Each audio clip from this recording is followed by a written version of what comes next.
Hi guys, you're welcome back to my channel. On today's video I'll be showing you how I recreated this stylish dress displaying on the screen. The original creator of this dress used organza fabric to make hers, and I use organdy fabric to make mine.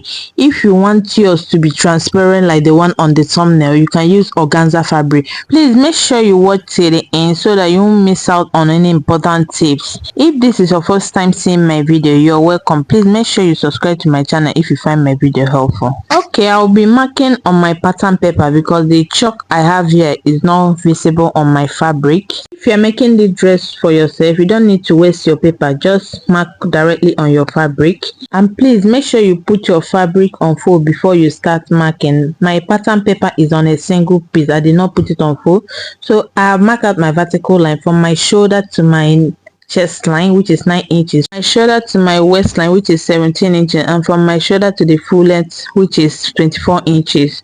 I have half of my shoulder width, which is 8 inches. My shoulder width is 16 inches. I divided it by 2. I have 8 inches, so I will divide my round bust by 4. I'll mark it here. Divide your round waist by 4, you mark it, and your round hip by 4, you mark it. Please note that the one that I'm cutting now is the Ankara patches that I'll be placing on my organza. I'm cutting it first because it will serve as a guideline to cut the organza fabric. So after connecting the lines, the next thing I'll be marking now is the neck depth. So I use the neck depth of 8 inches for the Ankara parts. So I'll mark my 8 inches, and for the neck width I use 4 inches. After marking the 4 inches, I will now connect my V neckline, but the V neckline is not straight, it's curved. You place your pattern master the way I place mine and you curve it. It's not straight. Can you see what I have there?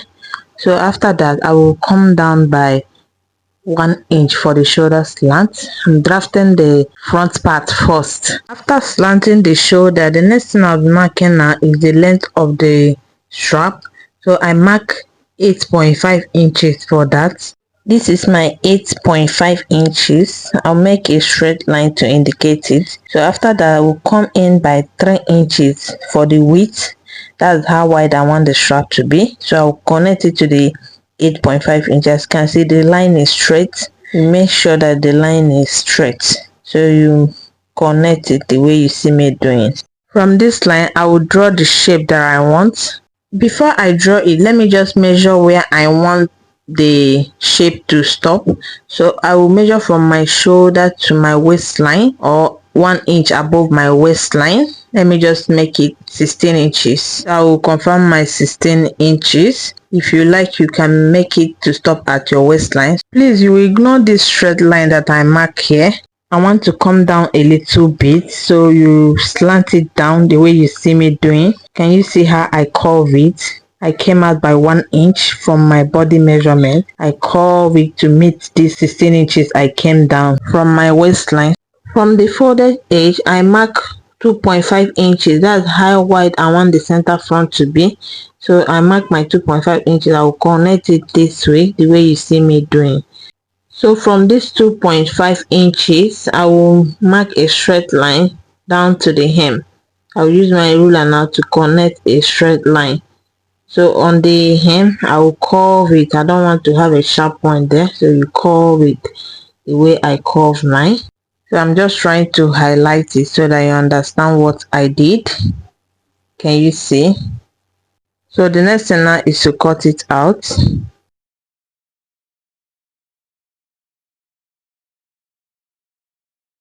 Please, you take note of the neck width and the neck depth you took on your Ankara fabric. You can write it on your paper so that you will not forget when you are cutting your organza fabric. So for me, I'll just cut the neckline off. Please don't forget, when you are transferring your pattern paper to your fabric, you put your fabric on fold. So I will write cut on fold to indicate it. So I'll be adding my sewing allowance on the neckline because I don't want the neckline to be too wide. If I don't add the sewing allowance, the neckline will be too wide. So on this part, I'll be adding extra inches to make it longer. The length was 24 inches. I want it to be longer. So you write all these things. So this is for my back. mark my shoulder, the same thing I did on the front part. The length of the back part is 20 inches. I don't want the back part to be long like the front, so I will mark the neck width of 4 inches and the neck depth of 2 inches for the back. And for the shoulder slant, I will mark ½ inch. For the front shoulder slant, I took 1 inch. So for the back, I'll mark half and I will connect it to my neck width. After that, I will measure the width of the strap, the same thing I did on the front part.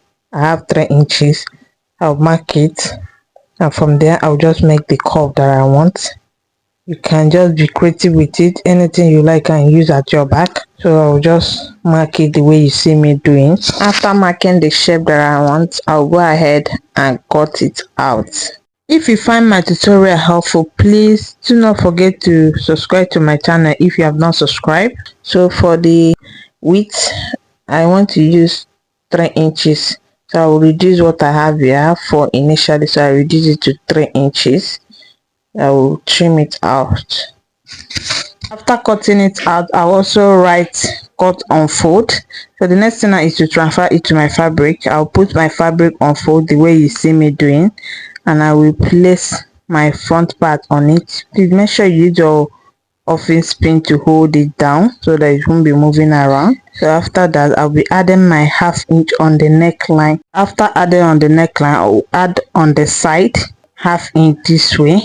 After that, I will be extending the length. Initially I measured 24 inches, but I want to extend it to 27 inches. That is my hip line, so I will extend it. After that, I will cut it out. Can you see the extension? So you follow what I'm doing. I only added ½ inch sewing allowance on this part and the neckline. This part I did not add any sewing allowance because I want this part to come down a little bit. So that's what I did. For the back, I added on my neckline and on the down part. So I want to mention something here. If you look at the picture on the thumbnail, you observe that one part of this is called, you have a square shape. So if you want to do that, you can just open it up and give it the shape that you want. You open it up and make it square. You leave one part curved depending on how you want it. As I mentioned earlier, the original creator of this dress used organza fabric. I went for organdy fabric because I didn't want mine to be too revealing, because I want to wear it to church, and I bought 2 yards for the organdy. So the 2 yards that I have here, I will be folding it into 2 equal parts the way you see me doing. I want to be cutting the front and back together. After folding it into 2 equal parts, I'll be folding it again, making it into 4. So can you see what I have here? Just follow what I'm doing, you get it right. Can you see the 2 parts here is close? Before I start my marking, I'll first of all iron it very well. Make sure you iron on a low heat. Use your steam iron so that you will not burn your organza. Alright, so after ironing it, I will pin it down so that it will stay in place. After pinning it down, I'll start marking my vertical measurement. So to start with, I'll first of all mark my nipple point measurement, which is 10.5 inches. On that 10.5 inches where I will be placing my round bust measurement. So I will mark my waistline, which is 17.5 inches, my hip line, which is 24 inches, and the full length that I use is 44 inches plus 1 inch for folding. If you like, you can make it 47 depending on how long you want your top to be. After ruling my lines out, the next thing is to determine how long I want my sleeve to be. So you measure from the tip of your neck to how long you want your sleeve length to be. For me, I have 18 inches. I added extra 1 inch, making it 19 inches. You can use anything at your sleeve length. So this will form as my armhole. From the shoulder to the nipple point will form my armhole. So for the neck width, I will also use 4 inches, the same thing I used when I was drafting the Ankara part. And for the back neck depth, I marked 2 inches. Remember that I'm cutting front and back together. So for the front neck depth, I use 8 inches, the same thing I marked when I was drafting the Ankara part. So that's what I use. The next thing is to come down by 1.5 inches for the shoulder slant. I will connect it to the neck width the way you see me doing. After that, I will divide my round bust by 4. I will be placing the measurement on the nipple point line. I will mark the value that I got and I'll add extra 3 inches depending on how free you want it to be. You can add 4 or 5. For me, I added 3, and this 3 will compensate for sewing allowance. So I will roll it straight down. It doesn't have any shape, just really straight to the hem the way you see me doing. So after that, I will come out by 1 inch from this corner so that I can curve my armhole. You curve it the way you see me doing. I will just highlight all my markings. After highlighting all my markings, I'll be adding ½ inch on the neckline. Remember, I added ½ inch for the Ankara part, so you do the same thing on the organdy fabric. You can as well mark 3.5 inches as your neck width. Instead of adding ½ inch sewing allowance, you make it 3.5 inches both for the front and back. For the back neck depth, you mark 1.5 inches instead of 2 inches. For the front neck depth, you mark 7.5 inches instead of 8 inches. So I'll go ahead and cut it out. After cutting it out, the next thing now is to curve the hem of the top. So I will come up by 4 inches from this side. After that, I'll curve it the way you see me doing. I don't want it to have a sharp edge. Just follow what I'm doing. After curving it out, I'll just smoothen it now. Can you see what I'm doing? Make it curvy. Just trim this part off. This is what I have when I was done cutting it out. So before I cut out the front neckline, I will remove the back part. After removing the back part, I will arrange the front part. So this is the Ankara part that I've cut. So I place it on the organdy fabric to show you that it must match. Can you see that mine is matching? I'll cut it out. After cutting it out, you have something like this. Can you see that it's matching? Even for my back, it's also matching. We use the Ankara part to confirm the organdy. The next thing is to work on the Ankara part. So I will unpin it. I bought this cloth gum that I'll be using to stabilize the Ankara fabric. As you can see, I bought black because I'm using black organdy. So if I iron it on it, nobody will know. So I've gone ahead to iron it. Can you see that I folded ½ inch? You fold the ½ inch round. So if you get to this corner, you give ½ inch notch so that it will relax when you fold it. Can you see it relaxing very well?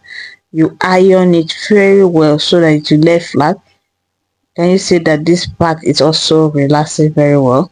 That's how you will iron it round, all round. So I'll go ahead and iron it off camera, and I'll come back and show you what you will have. So this is what I have when I was done ironing it. Can you see the back part? I'm gonna have to fold the ½ inch round. Iron it both the wrong and the right side. This is my front part.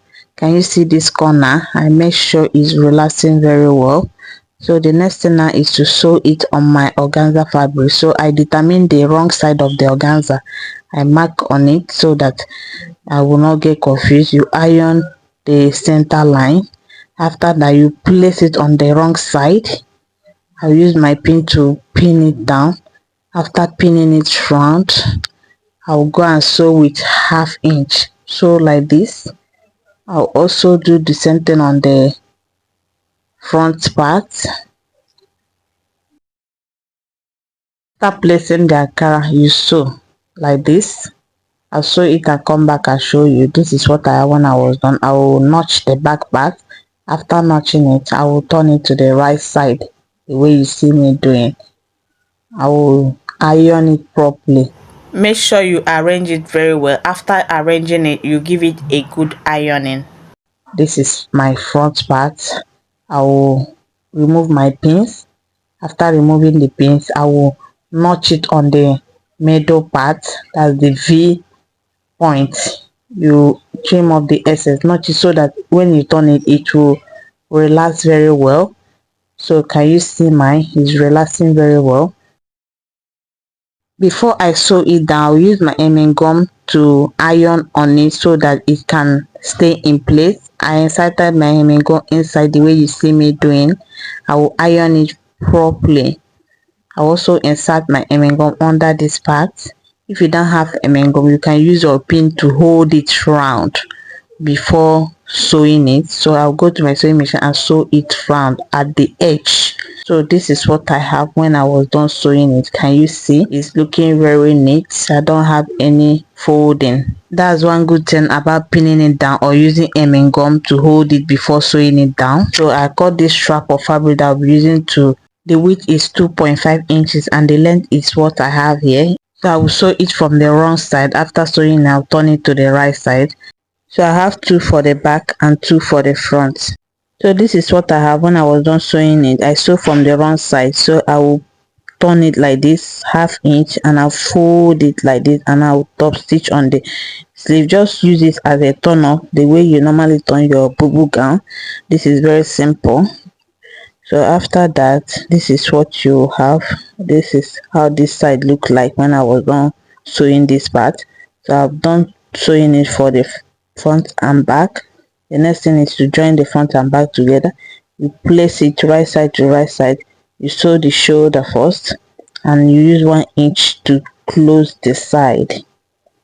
So before you close the side, you measure where you want your slit to start. For me, I measure 24 inches.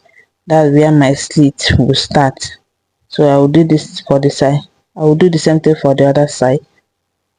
So after sewing it, this is what I have. Can you see the slit? This is what you have when you are done sewing it. So the next thing now is to fold it in like this.